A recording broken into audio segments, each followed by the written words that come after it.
Samajwadi party के राष्ट्रीय अध्यक्ष और उत्तर प्रदेश के पूर्व मुख्यमंत्री अखिलेश यादव के जन्मदिन पर वाराणसी में आयोजित कार्यक्रम महज जन्मदिन का उत्सव नहीं रहा, बल्कि इसके जरिए पार्टी ने धार्मिक आस्था, नदी संरक्षण और 2027 के विधानसभा चुनाव को लेकर अपना सियासी संदेश देने की भी कोशिश की। महानगर युवजन सभा समाजवादी पार्टी के बैनर तले वर्णा नदी के शास्त्री घाट पर सूर्योदय के समय 7 ब्राह्मणों ने वैदिक मंत्रोच्चार के साथ वर्णा की महाआरती की और अखिलेश यादव के दीर्घायु एवं स्वस्थ होने की कामना की गई।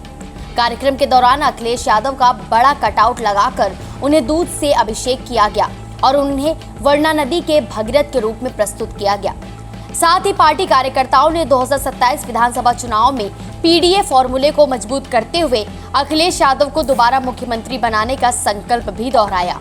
कार्यक्रम के जरिए समाजवादी पार्टी ने एक बार फिर वर्णा कॉरिडोर के अधूरे प्रोजेक्ट को राजनीतिक बहस के केंद्र में लाने का प्रयास किया। सपा नेताओं ने याद दिलाया कि अखिलेश यादव के मुख्यमंत्री रहते गोमती रिवर फ्रंट की तर्ज पर वाराणसी में वर्णा नदी के जीर्णोद्धार और वर्णा कॉरिडोर बनाने की योजना तैयार की गई थी। उनका आरोप है कि 2017 में भाजपा सरकार बनने के बाद यह परियोजना ठंडी बस्ती में चली गई। अखिलेश यादव भी कई सार्वजनिक मंचों से योगी आदित्यनाथ सरकार पर अपने इस ड्रीम प्रोजेक्ट की अनदेखी करने का आरोप लगाते रहे हैं। इस अवसर पर युवजन सभा के प्रदेश महासचिव और वरिष्ठ नेता किशन दीक्षित ने भाजपा सरकार की नीतियों पर सवाल भी उठाए। उन्होंने आरोप लगाया कि प्रदेश की नदियां या तो सूख रही हैं या फिर गंदे नालों में तब्दील होती जा रही हैं। समाजवादी सरकार की नई जनहित योजनाओं को बंद कर दिया गया है। किशन दीक्षित ने कहा कि वर्णा और अस्सी नदी के संगम से इस शहर का नाम वाराणसी पड़ा, लेकिन आज वर्णा नदी की स्थिति बेहद चिंताजनक है।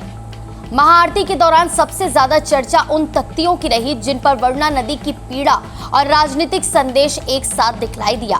पीडीए का मतलब प्यासे को पानी, दरिया को जीवन, आबादी को सम्मान। पीडीए का सूरज उगेगा, वर्णा का अंधेरा मिटेगा। वर्णा कहती है बदलाव चाहिए, अखिलेश चाहिए। और गंगा की छोटी बहन वर्णा कहे अखिलेश आए तो मेरा उद्धार हो जैसे स्लोगन लोगों के बीच आकर्षण का केंद्र बने।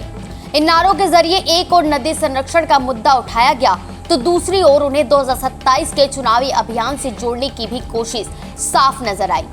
हम सब समाजवादी पार्टी के राष्ट्रीय अध्यक्ष माननीय श्री अखिलेश यादव जी का 53वां जन्मदिन वर्णा कॉरिडोर पर पीडीए समाज के सारे लोग एकजुट होकर मां वर्णा का आरती उतारकर केक काटकर हर्षोल्लास के साथ जन्मदिवस मनाने का काम किया गया। साथ ही साथ इस प्रदेश और इस जिले को एक संदेश देने का काम किया गया है कि समाजवादी पार्टी का जो ड्रीम प्रोजेक्ट वर्णा कॉरिडोर था, जिसे इस सरकार ने अपने मध्यस्थ अहंकार के तहत इस कॉरिडोर को रोकने का काम किया गया, जिससे आज शहर की स्थिति खराब होती जा रही है और इस नदी की भी स्थिति खराब होती जा रही है। हम सब की सरकार आने के बाद सरकार का पहला कार्य योजना इस कॉरिडोर को बनाने का काम किया जाएगा, जिससे बनारस का भला हो सकेगा। इस उद्देश्य के साथ हम सब ने आज यहाँ कार्यक्रम करने का काम किया।